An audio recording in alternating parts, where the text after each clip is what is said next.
মাজুলীৰ জেংৰাইমুখৰ ৰাজীৱ ভৱনত উত্তপ্ত পৰিস্থিতিৰ সৃষ্টি হ'ল। ক্ষুব্ধ কংগ্ৰেছ কৰ্মীয়ে ৰাজীৱ ভৱনত লগালে তলা। মাজুলীত কংগ্ৰেছ দলক দুৰ্বল কৰাৰ অভিযোগ APCCৰ সাধাৰণ সম্পাদক আৰু মাজুলীৰ তত্ত্বাৱধায়ক বাণী হাজৰিকাৰ বিৰুদ্ধে।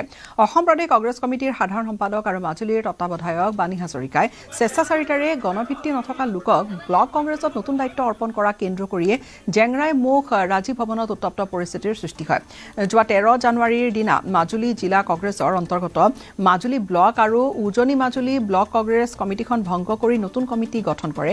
উজনি মাজুলী কংগ্ৰেছ কমিটিৰ সভাপতি হিচাপে যুৱ কংগ্ৰেছ কৰ্মী প্ৰণৱজ্যোতি বাৰিকক সভাপতি হিচাপে দায়িত্বভাৰ ন্যস্ত কৰাক সহজে মানি ল'ব পৰা নাই কংগ্ৰেছ কৰ্মীসকলে।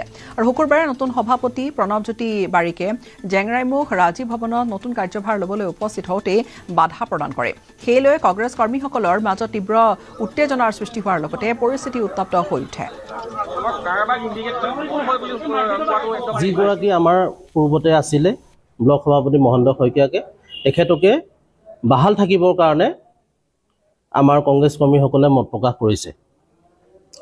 আৰু আমি ক'ব বিচাৰোঁ যি এই বাণী হাজৰিকা তেখেতৰ নিজৰ ভাতৃৰ সকলোৱে জানে জ্যোতি হাজৰিকা এজন আমাৰ জ্যেষ্ঠ কংগ্ৰেছ কৰ্মী আছিলে আৰু তেখেতে যোৱা MP নিৰ্বাচনত বিজেপিৰ পৰা টকা লৈ পেলাই তেওঁ বিজেপিত জইন কৰিলে আৰু তেখেতৰ ঘৰতে থাকি এতিয়া আমাৰ মাজুলী জিলা কংগ্ৰেছৰ কাম কাজখিনি চলাই আছে অবজাৰ্ভাৰ হৈ।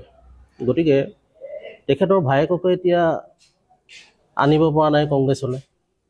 গতিকে সেই ক্ষেত্ৰত আমি বৰ চিন্তাত পৰিছোঁ আৰু আমাৰ মত প্ৰকাশ কৰিছে সকলো কংগ্ৰেছ কৰ্মীয়ে যে বাণী হাজৰিকাক মাজুলীৰ পৰা অব্যাহতি দিব লাগে।